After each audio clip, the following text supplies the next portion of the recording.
ಎಲ್ರಿಗೂ ನಮಸ್ಕಾರ. ಎಲ್ಲರೂ ಹೇಗಿದ್ದೀರಾ? ಎಲ್ಲರೂ ರಾಯರ ಕೃಪೆಯಿಂದ ಚೆನ್ನಾಗಿದ್ದೀರಾ ಅಂತ ನಾನು ಭಾವಿಸ್ತೀನಿ. ರಾಯರು ನಿಮ್ಮೆಲ್ರಿಗೂ ಸುಖ, ಶಾಂತಿ, ನೆಮ್ಮದಿ, ಆಯುಸ್ಸು, ಆರೋಗ್ಯ, ಭಾಗ್ಯ ಕೊಟ್ಟು ಕಾಪಾಡಲಿ ಅಂತ ನಾನು ಕೇಳ್ಕೊತೀನಿ. ನಾವು ರಾಯರನ್ನು ಪೂಜಿಸುವಾಗ ಇಲ್ಲ ರಾಯರನ್ನು ಜಪಿಸುವಾಗ ನಮಗೆ ಹಲವಾರು ಸೂಚನೆಗಳು ಅನ್ನೋದನ್ನ ಕೊಡ್ತಾರೆ ರಾಯರು.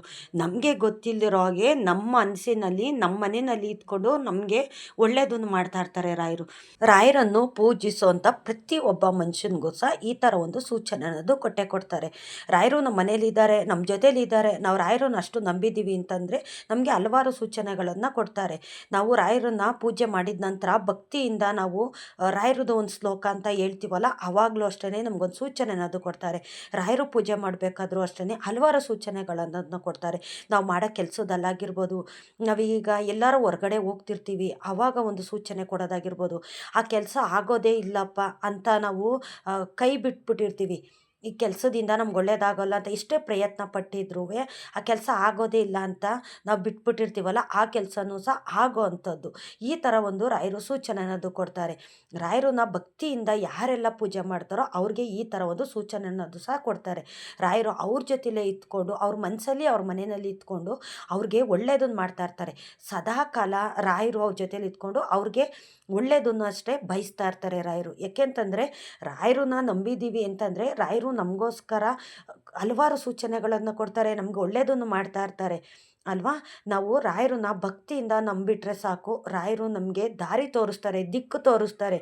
ನಾವೇನೋ ಒಂದು ಕೆಲಸ ಕಾರ್ಯ ಮಾಡ್ತೀವಲ್ಲ ಅದರಲ್ಲೆಲ್ಲ ರಾಯರು ಅವರು ಇರ್ತಾರೆ. ಅವರಿದ್ದು ಆ ಕೆಲಸ ಕಾರ್ಯ ಆಗೋದೇ ಇಲ್ಲಪ್ಪ ಈ ಕೆಲಸ ಅಂತ ಅಂದ್ಕೊಂಡಿದ್ರು ಸಹ ಆ ಕೆಲಸನ ಮಾಡಿ ಮುಗಿಸ್ತಾರೆ ರಾಯರು. ಇಲ್ಲ ಒಂದು ಮನುಷ್ಯನ ರೂಪದಲ್ಲಿ ಬಂದು, ಇಲ್ಲ ಯಾರ್ದೋ ಒಂದು ರೂಪದಲ್ಲಿ ಬಂದು, ಇಲ್ಲ ಹಣಕಾಸು ಒಂದು ರೂಪದಲ್ಲಿ ಬಂದು ನಮ್ಮ ಕೆಲಸನ ಈಡೇರಿಸೋ ಅಂಥದ್ದು, ನಮಗೆ ಒಳ್ಳೆಯದನ್ನೇ ಬಯಸ್ತಾ ಇರೋಂಥ ನಮ್ಮ ಗುರು ರಾಯರು. ನೀವೀಗ ಏನೋ ಒಂದು ಬೇಡಿಕೆ ಅನ್ನೋದು ಇಟ್ಟಿರ್ತೀರ, ರಾಯರ ಮುಂದೆ ಒಂದು ಬೇಡಿಕೆ ಇಟ್ಟು ಒಂದು ಪೂಜೆ ಅನ್ನೋದನ್ನು ಮಾಡಿರ್ತೀರ, ಅದನ್ನೆಲ್ಲ ರಾಯರ ಹತ್ರನೇ ಇಟ್ಕೊಂಡಿರ್ತಾರೆ. ನೀವೇನು ಒಂದು ಬೇಡಿಕೆನ ನಿಮ್ಮ ಮನಸ್ಸಲ್ಲಿ ಇಟ್ಕೊಂಡು ರಾಯರಿಗೆ ಪೂಜೆ ಸೇವೆ ಸಲ್ಲಿಸಿರ್ತೀರಲ್ಲ, ಅದನ್ನೆಲ್ಲ ರಾಯರ ಮನಸ್ಸಲ್ಲಿ ಇಟ್ಕೊಂಡು ನಿಮಗೆ ಅದನ್ನು ಅನುಗ್ರಹ ಮಾಡೋ ಅಂಥದ್ದು. ಈಗೇನೇ ಒಂದು ಕೆಲಸ ಮಾಡಬೇಕು ಅಂತ ಅಂದ್ಕೊಂಡೋಗ್ಲೂ ಸಹ ಆ ಕೆಲಸಕ್ಕೆ ನೀವು ಕೈ ಹಾಕಿದಾಗ ತಟ್ಟಂತ ಮಾಡೋ ಅಂಥದ್ದು. ಈಗ ನೀವೇನೋ ಒಂದು ಕೆಲಸ ಕಾರ್ಯ ಮಾಡ್ತಿರ್ತೀರ, ಅದು ಆಗೋದೇ ಇಲ್ಲ ಅಂತ ಬಿಟ್ಬಿಟ್ಟಿರ್ತೀರ. ಇವಾಗ ಅದಾಗೋದಿಲ್ಲಪ್ಪ, ಇಷ್ಟೇ ಪ್ರಯತ್ನ ಪಟ್ಟರು ಆ ಕೆಲಸ ಆಗೋದಿಲ್ಲ ಅಂತ ನೀವು ಅಂದ್ಕೊಂಡಿರ್ತೀರಲ್ಲ, ಅದನ್ನು ರಾಯರು ಯಾವತ್ತಾದರೂ ಒಂದಲ್ಲ ಒಂದು ದಿವಸ ಅದನ್ನು ನಿಮಗೆ ಒಳ್ಳೆಯದನ್ನು ಮಾಡೋ ಅಂಥದ್ದು. ನೀವು ಅಂದ್ಕೊಳ್ದೇ ಇರೋ ಅಂಥದ್ದನ್ನು ಸಹ ರಾಯರು ನಿಮಗೆ ಕೊಡೋ ಅಂಥದ್ದು ಅಲ್ವಾ. ನಾವು ಏನೋ ಒಂದು ಬೇಡಿಕೆ ಇಟ್ಟಿರ್ತೀವಿ ಅಂದರೆ ಒಂದರಲ್ಲೇ ನಾವು ಬೇಡಿಕೆ ಅನ್ನೋದೇ ಇಟ್ಟಿರ್ತೀವಿ, ಅದನ್ನೇ ಹಿಂದೆನೇ ಹೋಗ್ತಿರ್ತೀವಿ.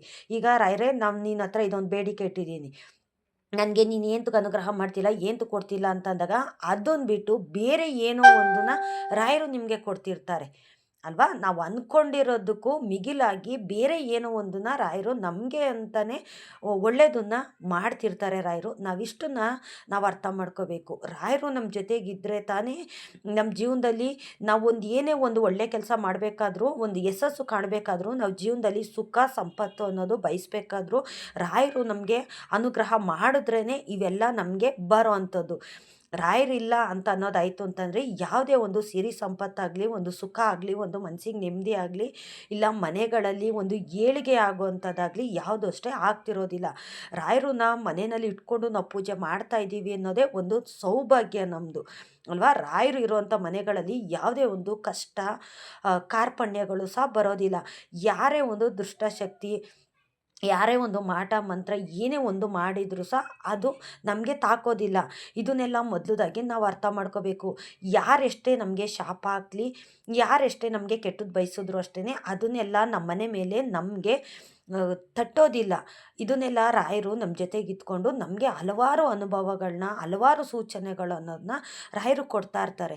ನಾವು ಮೊದಲದಾಗಿ ಇಷ್ಟನ್ನ ನಾವು ಅರ್ಥ ಮಾಡ್ಕೋಬೇಕು. ಭಕ್ತಿಯಿಂದ ರಾಯರನ್ನ ನಾವು ಪೂಜೆ ಮಾಡೋದಷ್ಟೇ ನಮ್ಮ ಕೆಲಸ. ಫಲ ಅನ್ನೋದನ್ನ ನಾವು ಭಗವಂತನಲ್ಲಿ ಬಿಟ್ಬಿಡಬೇಕು. ಈಗ ನೀವೇನೋ ಒಂದು ಕೆಲಸಕ್ಕೆ ಕೈ ಹಾಕ್ತೀರ, ಅದು ಆಗೋದೇ ಇಲ್ಲಪ್ಪ ಅಂತಂದಾಗ ಅದನ್ನು ನೀವು ಅಂದ್ಕೊಳ್ದಿರೋ ಇರೋ ಟೈಮಲ್ಲಿ ನಿಮಗೆ ಆಗೋವಂಥದ್ದು.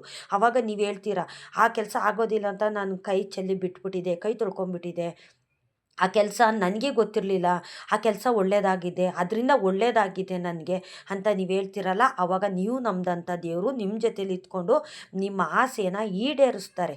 ನಮ್ಮ ಗುರುರಾಯರು ನಿಮ್ಮ ಆಸೆಗಳನ್ನೆಲ್ಲ ಈಡೇರಿಸೋವಂಥದ್ದು. ಈಗ ನಾವು ಏನಕ್ಕೋ ಒಂದಕ್ಕೆ ಪ್ರಯತ್ನ ಮಾಡ್ತಾ ಇರ್ತೀವಿ, ಇಲ್ಲ ಒಂದು ಏನೋ ಒಂದು ಒಳ್ಳೆಯ ಕೆಲಸ ಕಾರ್ಯ ಮಾಡೋದಕ್ಕಷ್ಟೇ ನಾವು ಪ್ರಯತ್ನ ಪಡ್ತಾ ಇರ್ತೀವಿ. ಅದರಿಂದ ಇವತ್ತು ಒಳ್ಳೇದಾಗಿಲ್ಲ ಅಂತಂದರೆ ಅದು ನಾವು ಬೇಡಿಕೆನ ರಾಯರ ಮುಂದೆ ಇಟ್ಟಿರ್ತೀವಲ್ಲ, ಇವತ್ತಲ್ಲ ನಾಳೆ ಆ ಬೇಡಿಕೆನ ರಾಯರು ಈಡೇರಿಸೋವಂಥದ್ದು. ರಾಯರನ್ನ ನಾವು ಭಕ್ತಿಯಿಂದ ಪೂಜೆ ಮಾಡುವಾಗ ನಾವೇನೋ ಒಂದು ಬೇಡಿಕೆಯನ್ನೇ ಇಡ್ತೀವಿ, ಆ ಬೇಡಿಕೆನೆಲ್ಲ ರಾಯರ ಹತ್ರನೇ ಇಟ್ಕೊಂಡು ಆ ಟೈಮ್ಗೋಸ್ಕರ ರಾಯರು ಕಾಯ್ತಾ ಇರ್ತಾರೆ. ಆ ಟೈಮ್ಗೋಸ್ಕರ ಕಾಯ್ದು ನಮಗೆ ಒಳ್ಳೇದು ಮಾಡೋ ಅಂಥದ್ದು, ನಾವು ಅಂದ್ಕೊಳ್ದೇ ಇರೋವಂಥ ಕೆಲಸನೂ ಸಹ ನಮಗೆ ಮಾಡಿ ಕೊಡೋ ಅಂಥದ್ದು ನಮ್ಮ ಗುರುರಾಯರು. ನಮ್ಮ ಕೆಲಸ ಏನು, ಭಕ್ತಿಯಿಂದ ನಾವು ಪೂಜೆ ಮಾಡೋದು, ಒಂದು ಸೇವೆ ಸಲ್ಲಿಸೋದು ಅಷ್ಟೇ. ಈಗ ನೀವೇನೋ ಒಂದು ಕೆಲ್ಸಕ್ಕೆ ಹೋಗಿರ್ತೀರ, ಏನೋ ಒಂದು ದೊಡ್ಡ ಕೆಲ್ಸಕ್ಕೆ ಹೋಗಿರ್ತೀರ, ಪ್ರಾಬ್ಲಮ್ ಇರೋಂಥ ಕೆಲ್ಸಕ್ಕೆ ಹೋಗಿರ್ತೀರ, ಅಲ್ಲಿ ಗುರುರಾಯರು ನಿಮ್ಮ ಜೊತೆಗೆ ಇದ್ಕೊಂಡು ನಿಮಗೆ ಅನುಗ್ರಹ ಮಾಡ್ತಿರ್ತಾರೆ. ನೀವು ಆ ಟೈಮಲ್ಲಿ ರಾಯರನ್ನ ನೆನೆಸ್ಕೊಳ್ಳಿ. ರಾಯರು ನಿಮಗೆ ಗೊತ್ತಿಲ್ದಿರೋ ಹಾಗೆ ನಿಮ್ಮ ಕಣ್ಣೆದುರುಗಡೆ ಬರೋವಂಥದ್ದು. ನೀವೀಗೇನೋ ಒಂದು ಕೆಲಸಕ್ಕೆ ಅಂತ ಹೋಗಿರ್ತೀರಲ್ಲ, ಆವಾಗ ಅಲ್ಲಿ ಗುರುರಾಯರು ನಿಮ್ಮ ಕಣ್ಣಿಗೆ ಕಾಣೋವಂಥದ್ದು, ರಾಯರು ಫೋಟೋ ಕಾಣೋವಂಥದ್ದು, ಇಲ್ಲ ಒಂದು ಹಸು ಬರೋ ಅಂಥದ್ದು, ಇಲ್ಲ ಯಾರಾದರೂ ಒಬ್ಬ ಮನುಷ್ಯ ಬಂದು ನಿಮಗೆ ಒಳ್ಳೇದನ್ನು ಮಾಡೋ ಅಂಥದ್ದು, ಒಳ್ಳೆ ಸೂಚನೆ ಕೊಡೋ ಅಂಥದ್ದು, ಇದೆಲ್ಲ ರಾಯರು ನಿಮ್ಮ ಜೊತೆಗೆ ಇದ್ಕೊಂಡು ಮಾಡಿಸೋ ಅಂಥದ್ದು ಅಲ್ವಾ. ನಾವು ಆ ಕೆಲಸ ಆಗೋದಿಲ್ಲ ಅಂತ ಅನುಮಾನದಲ್ಲಿ ಇರ್ತೀವಿ ನಾವು.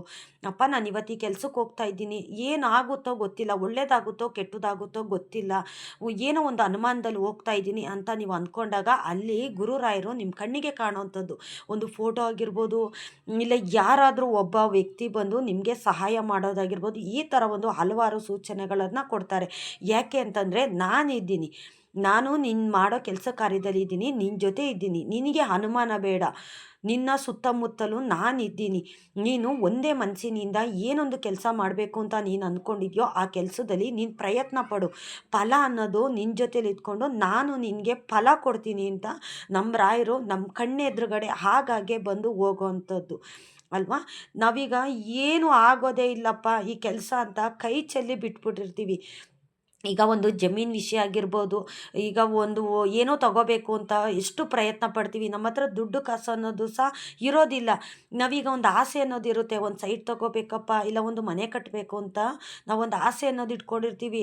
ಆವಾಗ ರಾಯರು ನಮ್ಮ ಹತ್ರ ದುಡ್ಡಿಲ್ಲ ಅಂದರೂ ಸಹ ಯಾವ ರೀತಿನಾದರೂ ಸರಿ, ಯಾರ ಮುಖಾಂತರ ಸರಿ ನಮಗೆ ಒಳ್ಳೇದು ಮಾಡಿಸೋ ಅಂಥದ್ದು, ನಾನಿದ್ದೀನಿ ನೀನು ಮಾಡು, ನಾನಿದ್ದೀನಿ ನಿನಗೆ ಸಹಾಯ ಮಾಡ್ತೀನಿ ಮಾಡು ಅಂತ ಯಾರಾದರೂ ಬಂದು ನಿಮಗೆ ಸಹಾಯ ಮಾಡ್ತಾರಲ್ಲ, ಆವಾಗ ನೀವು ಅಂದ್ಕೊಳ್ಳಿ ರಾಯರೇ ಬಂದಿದ್ದಾರೆ, ಅವ್ರ ರೂಪದಲ್ಲಿ ರಾಯರೇ ಬಂದಿದ್ದಾರೆ, ಒಂದು ಹಣಕಾಸು ಯಾರು ಕೊಟ್ಟರೋ ಅವ್ರ ರೂಪದಲ್ಲಿ ರಾಯರು ಬಂದಿದ್ದಾರೆ ಅಂತ ನೀವು ಇಷ್ಟನ್ನು ಅರ್ಥ ಮಾಡ್ಕೊಂಬಿಡಿ. ಇವಾಗ ಹೊರಗಡೆ ಒಂದು ಕೆಲ್ಸಕ್ಕೆ ಹೋಗಿರ್ತೀರ, ಅಲ್ಲಿ ಒಂದು ತೊಂದರೆ ಅಂತ ಆಗ್ತಿರುತ್ತೆ, ಅಲ್ಲಿ ಕೆಲಸ ಮಾಡೋ ಜಾಗದಲ್ಲಿ ಯಾರಾದರೂ ಒಬ್ಬ ವ್ಯಕ್ತಿ ತೊಂದರೆ ಕೊಡೋವಂಥದ್ದು, ಅಲ್ಲಿ ಕೆಲಸನೇ ಮಾಡೋಕ್ಕಾಗೋದಿಲ್ಲ, ಕಿರಿಕಿರಿ ಮಾಡೋ ಅಂಥದ್ದು, ಈ ಥರ ಎಲ್ಲ ಇರುತ್ತೆ. ಆವಾಗ ಗುರುರಾಯರು ನಿಮ್ಮ ಜೊತೇಲಿ ಇದ್ಕೊಂಡು ನಿಮಗೆ ಒಳ್ಳೇದನ್ನ ಬಯಸ್ತಾ ಇರ್ತಾರೆ. ನೀವು ರಾಯರನ್ನ ನಂಬಿದ್ದೀರಾ ಅಂತ ಅನ್ನೋದಾಯಿತು ಅಂತಂದರೆ ಅಲ್ಲಿ ಏನೇ ಒಂದು ತೊಂದರೆ ತಾಪತ್ರೆ ಬರೋದಿಲ್ಲ. ನಿಮ್ಗೆ ಯಾರು ಅವಮಾನ ಮಾಡ್ತಾರೋ, ಅಲ್ಲಿ ಯಾರು ನಿಮ್ಮ ಕೆಲಸ ಮಾಡೋ ಜಾಗದಲ್ಲಿ ಯಾರು ತೊಂದರೆ ಕೊಡ್ತಾರೋ ಅವ್ರ ಮನಸ್ಸಲ್ಲಿ ಹೋಗಿ ರಾಯರು ಒಳ್ಳೇದನ್ನು ಮಾಡು, ಅವ್ರಿಗೆ ಯಾವುದು ಕೆಟ್ಟದನ್ನು ಮಾಡಬೇಡ ಅಂತ ಅವ್ರಿಗೆ ಹೋಗಿ ಅಲ್ಲಿ ಒಳ್ಳೇದನ್ನು ಮಾಡೋ ಅಂಥದ್ದು, ನಿಮ್ಮ ಜೊತೆಗೆ ಇದ್ಕೊಂಡು ನಿಮಗೆ ಹಲವಾರು ವಿಷಯಗಳಲ್ಲಿ ನಿಮಗೆ ಒಳ್ಳೇದನ್ನೇ ಬಯಸ್ತಾ ಇರ್ತಾರೆ ನಮ್ಮ ಗುರುರಾಯರು. ನಾವೀಗ ಜೀವನದಲ್ಲಿ ನಾನು ಸೋತ್ಬಿಟ್ಟಿದ್ದೀನಪ್ಪ, ನನಗೆ ಮುಂದೆ ಏನೋ ದಾರಿ ಇಲ್ಲ ತಂದೆ, ನೀನೇ ದಾರಿ ಆಗಬೇಕು, ನೀನೇ ದಿಕ್ಕಾಗಬೇಕು ಅಂತಾಗ ಅವಾಗ ನಮಗೆ ದಾರಿ ಇಲ್ಲ ಅಂತ ಕೂತ್ಕೊಂಡಾಗ ನಮಗೆ ದಾರಿ ತೋರಿಸ್ತಾರೆ. ನೀನು ಈ ಮಾರ್ಗದಲ್ಲಿ ಹೋಗು, ಈ ಮಾರ್ಗದಲ್ಲಿ ಹೋದರೆ ನಿನಗೆ ಒಳ್ಳೆಯದಾಗುತ್ತೆ ಅಂತ ಕನಸಿನಲ್ಲಿ ಬಂದು ಹೇಳ್ತಾರೆ ನಮ್ಮ ರಾಯರು ಅಲ್ವಾ. ನೀವು ಯೋಚನೆ ಮಾಡಿಕೊಂಡು ಕೂತಿದ್ದಾಗ ನಿಮ್ಮ ಕನಸಿನಲ್ಲಿ ಬಂದು ಹೇಳ್ತಾರೆ, ಯಾರಾದರೂ ಒಬ್ಬ ವ್ಯಕ್ತಿ ಬಾಯಲ್ಲಿ ಹೇಳಿಸ್ತಾರೆ ಅಲ್ವಾ. ನಾವು ರಾಯರು ನಂಬಿದ್ದೀವಿ ಅಂತಂದರೆ ನಮಗೆ ಹಲವಾರು ಒಳ್ಳೆಯದನ್ನೇ ಬಯಸ್ತಾ ಇರ್ತಾರೆ.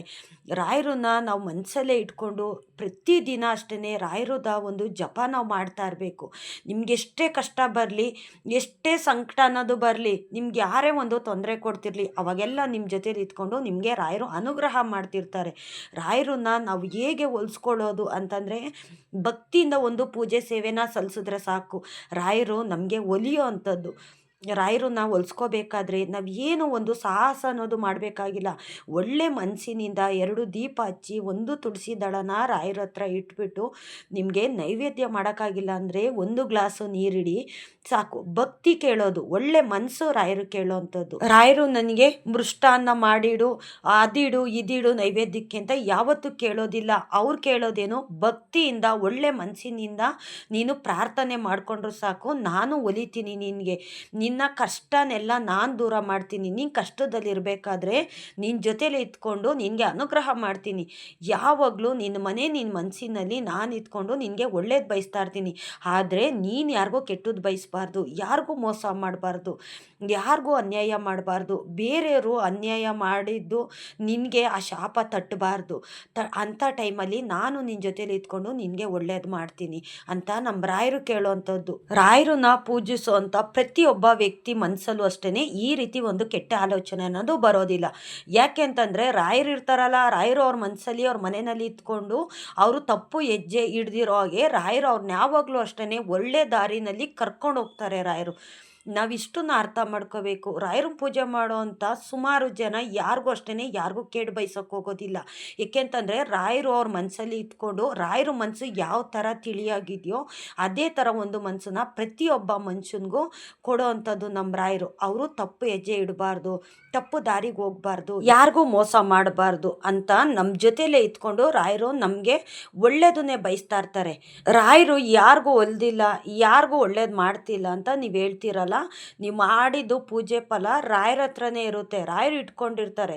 ಅದನ್ನು ನಿಮಗೂ ತುಂಬ ಕಷ್ಟ ಬಂದಾಗ, ನಿಮಗೆ ತಡ್ಕೊಳಕ್ಕಾಗೋದಿಲ್ಲ ಅಂತಂದಾಗ ನಿಮಗೆ ಅನುಗ್ರಹ ಮಾಡೇ ಮಾಡ್ತಾರೆ. ರಾಯರನ್ನ ಪೂಜೆ ಮಾಡಿದಂಥವ್ರಿಗೆ ಯಾರಿಗೂ ಅಷ್ಟೇ ಕೆಟ್ಟದ್ದು ಮಾಡೋದಿಲ್ಲ ರಾಯರು. ರಾಯರು ಯಾರಿಗೂ ಅಷ್ಟೇ ಕೇಡು ಅನ್ನೋದು ಬಯಸೋದಿಲ್ಲ.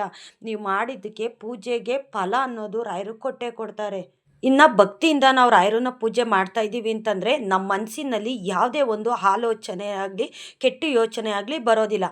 ಈಗ ದೇವ್ರು ಕ್ಲೀನ್ ಮಾಡಬೇಕಾದ್ರೆ, ದೇವ್ರಿಗೆ ಒಂದು ಅಲಂಕಾರ ಮಾಡಬೇಕಾದ್ರೆ, ಇಲ್ಲ ರಾಯರಿಗೆ ಒಂದು ಪೂಜೆ ಮಾಡಬೇಕಾದ್ರೆ ಈ ಥರ ಎಲ್ಲ ನಮ್ಮ ಮನಸ್ಸಲ್ಲಿ ಯಾವುದೇ ಒಂದು ಕೆಟ್ಟ ಆಲೋಚನೆ ಆಗಲಿ, ಕೆಟ್ಟ ಯೋಚನೆಗಳಾಗಲಿ, ಬೇರೆ ಯಾವುದೇ ಒಂದು ಯೋಚನೆಗಳು ನಮ್ಮ ತಲೆಯಲ್ಲಿ ಬರೋದಿಲ್ಲ. ಏಕೆಂತಂದರೆ ರಾಯರಿಗೆ ಸೇವೆ ಮಾಡಬೇಕಾದ್ರೆ ಬರೀ ಅವ್ರ ಮನಸ್ಸಲ್ಲಿ ರಾಯರೇ ಇರ್ತಾರೆ. ರಾಯರು ಇದ್ಕೊಂಡು ಅವ್ರ ಮನಸ್ಸಲ್ಲಿ ರಾಯರು ಈ ಥರ ಸೂಚನೆ ಎಲ್ಲ ಕೊಡ್ತಿರ್ತಾರೆ. ಪೂಜೆ ಮಾಡಬೇಕಾದ್ರೆ ನಮಗೆ ಗೊತ್ತಿಲ್ದಿರೋ ಹಾಗೆ ನಮ್ಮ ಕಣ್ಣಲ್ಲಿ ನೀರು ಬರೋ ಅಂಥದ್ದು, ಹಾಕ್ಲಿಕ್ಕೆ ಬರೋ ಅಂಥದ್ದು, ನಮಗೆ ಗೊತ್ತಿಲ್ದಿರೋ ಹಾಗೆ ಅಳ್ತಾ ಇರೋವಂಥದ್ದು, ಏನು ಅನ್ನೋದು ಗೊತ್ತಿರೋದಿಲ್ಲ. ರಾಯರ ಪೂಜೆ ಮಾಡಬೇಕಾದ್ರೆ ಅಳು ಬರೋ ಅಂಥದ್ದು, ಮನಸ್ಸಿನಲ್ಲಿ ದುಃಖ ತಡೆಯೋಕ್ಕಾಗೋದಿಲ್ಲ, ನಮ್ಮ ಪಾಡಿಗೆ ನಾವು ಅಳ್ತಾ ಇರೋವಂಥದ್ದು.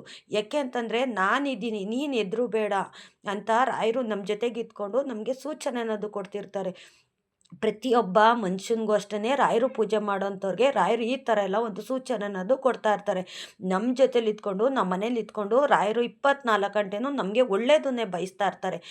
ಹಲವಾರು ವಿಷಯಗಳಲ್ಲಿ ರಾಯರು ನಮಗೆ ಒಳ್ಳೆಯದನ್ನೇ ಬಯಸ್ತಾ ಇರ್ತಾರೆ, ಒಳ್ಳೆಯದನ್ನೇ ಮಾಡ್ತಾ ಇರ್ತಾರೆ. ನಮ್ಗೆ ಯಾವತ್ತೂ ಅಷ್ಟೇ ಕೇಡಾಗಲಿ ಕೆಡುಕಾಗಲಿ ಮಾಡೋದಕ್ಕೆ ಬಿಡೋದಿಲ್ಲ ರಾಯರು. ಈಗ ನಿಮಗೆ ಯಾರೋ ಒಬ್ಬ ಶತ್ರು ಇರ್ತಾರೆ ಅಂದ್ಕೊಳ್ಳಿ, ನೀವು ರಾಯರ ಮುಂದೆ ಕುತ್ಕೊಂಡು ಕೇಳ್ಕೊಳ್ಳಿ, ರಾಯರೇ ನನಗೆ ಒಬ್ಬ ಶತ್ರು ಇದ್ದಾನೆ, ನನ್ನ ಕಂಡ್ರೆ ಅವ್ರಿಗೆ ಆಗ್ತಾ ಇರೋದಿಲ್ಲ, ಅವ್ರ ಮನಸ್ಸಲ್ಲಿ ನನ್ನ ಬಗ್ಗೆ ಒಳ್ಳೆ ರೀತಿ ಯೋಚನೆ ಮಾಡೋ ಥರ, ನನ್ನ ಜೊತೆ ಚೆನ್ನಾಗಿರೋ ಥರ ನೀವು ಅನುಗ್ರಹ ಮಾಡಿ ಅಂತ ನೀವು ರಾಯರ ಹತ್ರ ಕೇಳ್ಕೊಳ್ಳಿ. ತಟ್ಟಂತ ಅನುಗ್ರಹ ಮಾಡ್ತಾರೆ. ನಿಮಗೆ ಕಂಡ್ರೆ ಯಾರಿಗೆ ಆಗ್ತಿರೋದಿಲ್ವೋ, ನಿಮ್ಮ ಮುಖ ನೋಡಿದ್ರು ಅಷ್ಟೇ ಯಾರು ಉರಿ ಬೀಳ್ತಾರೋ ಅಂಥವ್ರನ್ನ ನಿಮ್ಮನ್ನ ಸ್ನೇಹಿತರಾಗಿ ಮಾಡ್ತಾರೆ. ಆ ಥರ ಕರುಣಾಮಯಿ ನಮ್ಮ ರಾಯರು. ನೀವು ಪರೀಕ್ಷೆ ಮಾಡಿ ಬೇಕಿದ್ರೆ ನಿಮ್ಮ ಶತ್ರುಗಳ್ನೂ ಸಹ ನಿಮ್ಮ ಮಿತ್ರರನ್ನಾಗಿ ಮಾಡ್ತಾರೆ ನಮ್ಮ ರಾಯರು ಅಲ್ವಾ. ರಾಯರು ನಮ್ಮ ಜೊತೇಲಿ ಇದ್ಕೊಂಡು ಹಲವಾರು ನಮಗೆ ಒಳ್ಳೆ ಸೂಚನೆ ಅನ್ನೋದು ಕೊಡ್ತಾ ಇರ್ತಾರೆ. ನಾವು ಅರ್ಥ ಮಾಡ್ಕೊಳ್ಳೋದಿಲ್ಲ. ರಾಯರಿಗೆ ಏನೊಂದು ಬೇಡಿಕೆ ಅನ್ನೋದು ಇಟ್ಟಿದ್ದೀವಿ, ಆ ಬೇಡಿಕೆ ಈಡೇರಿಲ್ಲ ಅಂತ ಅನ್ನೋದಷ್ಟೇ ನಮ್ಮ ಉದ್ದೇಶ ಆಗಿರುತ್ತೆ. ಆದರೆ ರಾಯರು ಹಲವಾರು ವಿಷಯಗಳಲ್ಲಿ ನಮಗೆ ಒಳ್ಳೆಯದನ್ನೇ ಬಯಸ್ತಾ ಇರ್ತಾರೆ, ಒಳ್ಳೆಯದನ್ನೇ ಮಾಡ್ತಾ ಇರ್ತಾರೆ. ರಾಯರೇ ಅಂದರೆ ಒಂದು ಶಕ್ತಿ. ರಾಘವೇಂದ್ರ ಸ್ವಾಮಿ ಅಂದ್ರೇ ಒಂದು ಶಕ್ತಿ ಇದ್ದ ಹಾಗೆ ಅಲ್ವಾ. ಆ ಶಕ್ತಿ ನಮ್ಮ ಜೊತೆ ಇರೋ ತನಕ ಯಾವುದೇ ಒಂದು ಗಂಡಾಂತರ ಆಗಲಿ ಕೆಡುಕಾಗಲಿ ನಮ್ಗೆ ಆಗೋದಕ್ಕೆ ರಾಯರು ಬಿಡೋದಿಲ್ಲ ಅಲ್ವಾ. ನಾವಿಷ್ಟನ್ನ ಮೊದಲದಾಗಿ ನಾವು ಅರ್ಥ ಮಾಡ್ಕೊಂಬಿಡ್ಬೇಕು. ಇವತ್ತು ಒಳ್ಳೇದಾಗ್ತಿಲ್ವಾ, ನಾಳೆ ಒಳ್ಳೇದು ಮಾಡ್ತಾರೆ ಅನ್ನೋ ಒಂದು ನಂಬಿಕೆಯಲ್ಲಿ ನಾವು ರಾಯರನ್ನ ಪೂಜಿಸ್ಬೇಕು. ರಾಯರನ್ನ ಹೊಲಿಸ್ಕೊಳ್ಳೋಕೆ ನಾವು ಏನೇನು ಒಳ್ಳೇದು ಮಾಡಬೇಕು ಅದನ್ನು ನಾವು ಮಾಡ್ತಾ ಹೋಗಬೇಕು. ರಾಯರು ಪ್ರೀತಿ ಗಳಿಸೋದು ಅಷ್ಟು ಸುಲಭದ ಮಾತಲ್ಲ. ರಾಯರಿಗೆ ಹಲವಾರು ಜನ ಸಾಕಷ್ಟು ವರ್ಷಗಳಿಂದ ಪೂಜೆ ಅನ್ನೋದು ಮಾಡ್ತಿದ್ದಾರೆ. ಅವ್ರಿಗೆ ಒಳ್ಳೇದಾಗ್ತಿಲ್ಲ, ಆದರೆ ಅವ್ರನ್ನ ಕೈ ಬಿಡೋದಿಲ್ಲ ರಾಯರು.